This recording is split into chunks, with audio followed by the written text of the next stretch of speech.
I dare say today, Honorable Speaker, in this House, Honorable Gachagua is the one who directed goons he mobilized to go and murder my parents, destroy my property in Kikuyu, destroy the property of the people of Kikuyu in the name of revenge. Honorable Speaker, we cannot build a country that way.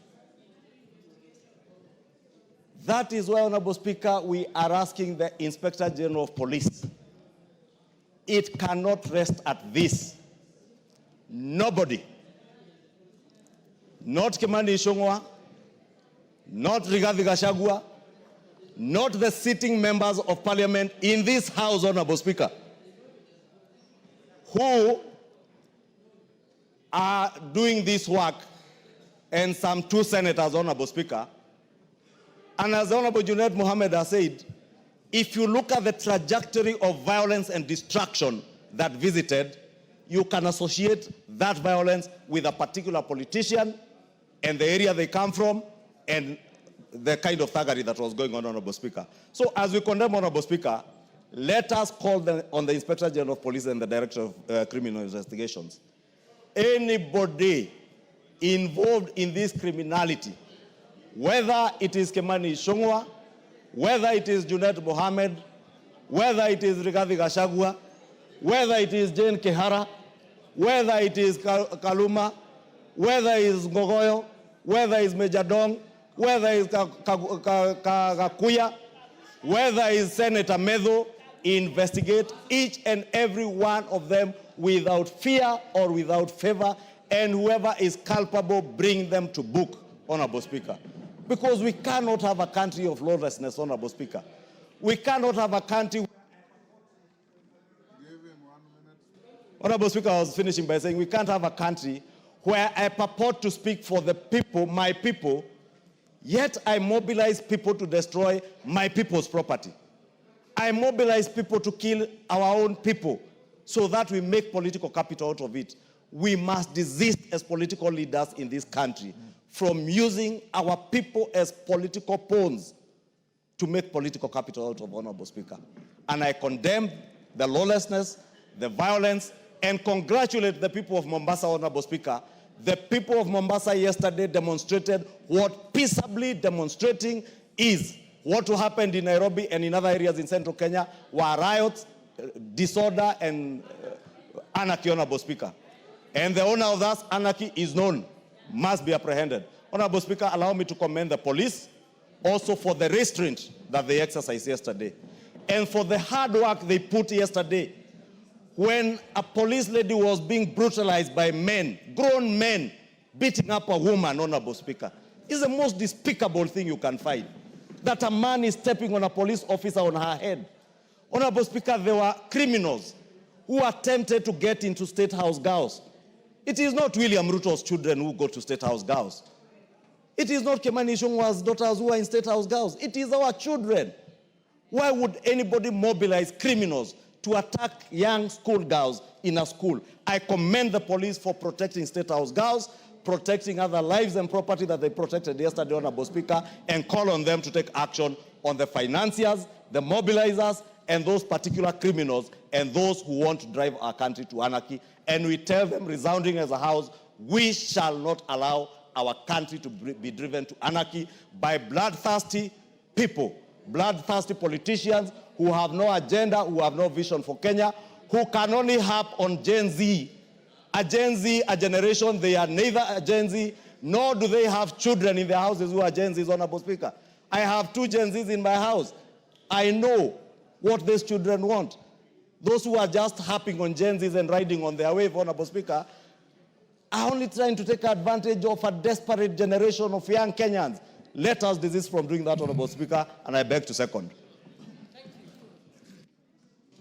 The Speaker will not call a vote unless he's satisfied that you have the numbers, and the minimum is 233. Present and voting. Hold your horses. Order. A casual count on how many we are is giving me an average number of 170. So we still have some gap. What we will do then is this, because I've also been given a long list of members who wish to speak, but I'm told they are ready to forego their intention to speak. If we achieve the numbers and the whips can get on overdrive, and not just the whips, chairpersons of various caucuses, reach out to your members and get them here. Once we finish the motion at order number 10, we'll still do order number 9 in 2-3 minutes. If by the time we finish order number 10, we have the numbers, I'll order the vacation of the resolution at order number 9. Then we go to a vote. In case we don't have the requisite numbers, the resolution at order number 9 will stand, and you will be obliged to be back here on Tuesday. So let's go to order number 9. I hope that is clear to everybody. So let everybody be a constructive whip now to look for your colleagues who are not here. And in the event you have the numbers, then order.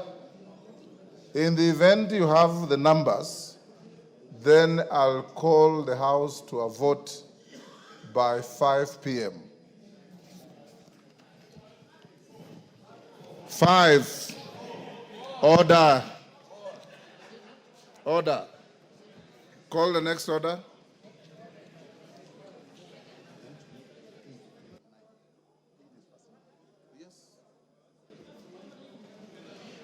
Order number 8, the Judges' Retirement Benefit Bill, National Assembly Bill number 27 of 2025, first reading. A bill for an act of Parliament to provide for the pension and other retirement benefits to judges of superior courts and for connected purposes. Order number 9, motion, alteration of the calendar of the House. Majority Leader. Thank you, Honorable Speaker. I beg to move that notwithstanding the resolution of the House on 13 February 2025 and 27 May 2025, and pursuant to the provision of Standing Orders 28.4 on calendar of the Assembly, this House resolves to further alter its calendar so as to 1, commence its short recess on Wednesday, 2nd July 2025, 2, hold a sitting on Tuesday, 1st July 2025, commencing at 2:30 p.m., and 3, resume its regular sittings for the second part of the 4th session on Tuesday, 22nd July 2025. Honorable Speaker, I don't need to say anything. You had already said the intent of this motion. Yes. I beg to move and request the Leader of Minority, the Honorable Junet Mohammed, to second. Mr. Speaker, I stand to second. Thank you. Order members on their feet. Take the nearest seats.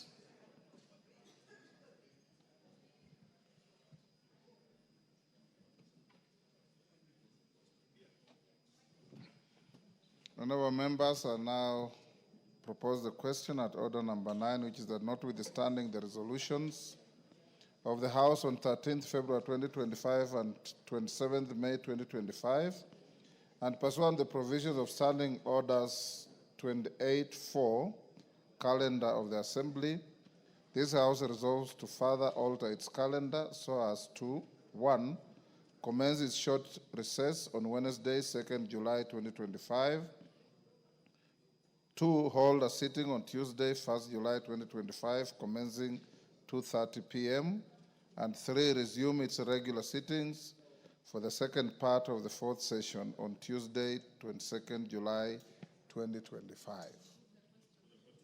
I put the question. Honorable members, I'll now put the question at order number 9, which is that notwithstanding the resolutions of the House of 13th February 2025 and 27th May 2025, and pursuant to the provisions of Standing Orders 28.4, calendar of the Assembly, this House resolves to further alter its calendar so as to 1, commence its short recess on Wednesday, 2nd July 2025, hold a sitting on Tuesday, 1st July 2025, commencing 2:30 p.m. 3, resume its regular sittings for the second part of the fourth session on Tuesday, 22nd July 2025. As members of that opinion say aye. Aye. Will those of the contrary opinion say nay? The ayes have it. Honorable members, like I had said, if we don't garner the numbers, we'll sit on Tuesday. The consequence of that is I am going to direct immigration that anybody who has plans to travel this weekend will not be allowed to leave jurisdiction until we finish this matter on Tuesday. So if you have planned to travel and we don't garner the numbers, go and readjust your travel arrangements. You will not be allowed to leave jurisdiction until after Tuesday. Next order. Order number 10, motion. Condemnation of acts of lawlessness, destruction, and vandalism on public and private properties and infrastructure during the June 25th general demonstration. Mr. Speaker. Yes, Minority Leader. Mr. Speaker, I rise to move motion on condemnation of acts of lawlessness, destruction, vandalism on public and private properties and infrastructure during the June 25th demonstrations.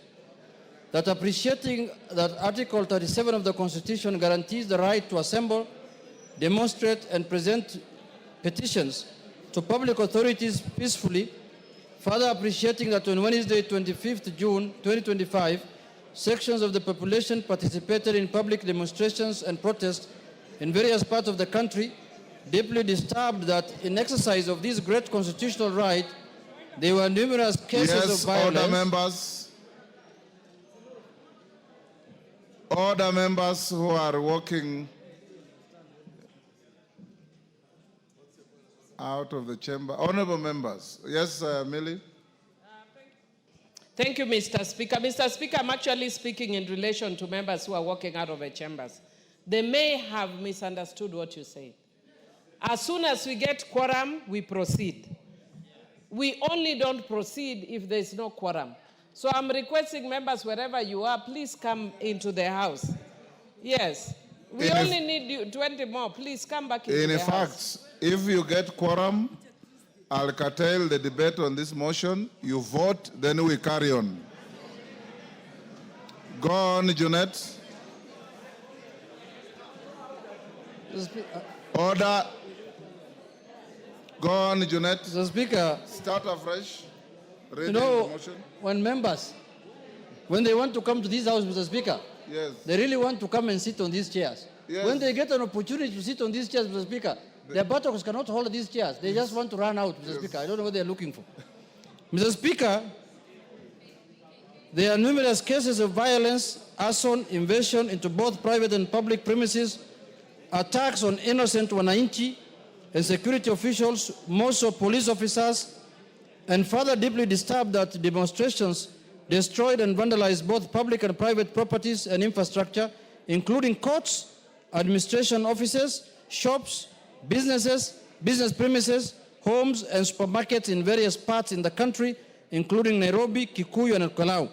Among other places, alarmed by attempts by demonstrators to enter girls' schools, including State House Girls, Nairobi, now therefore the House 1, condemns in the strongest terms the deliberate destruction of public and private property and infrastructure during demonstrations, including court records.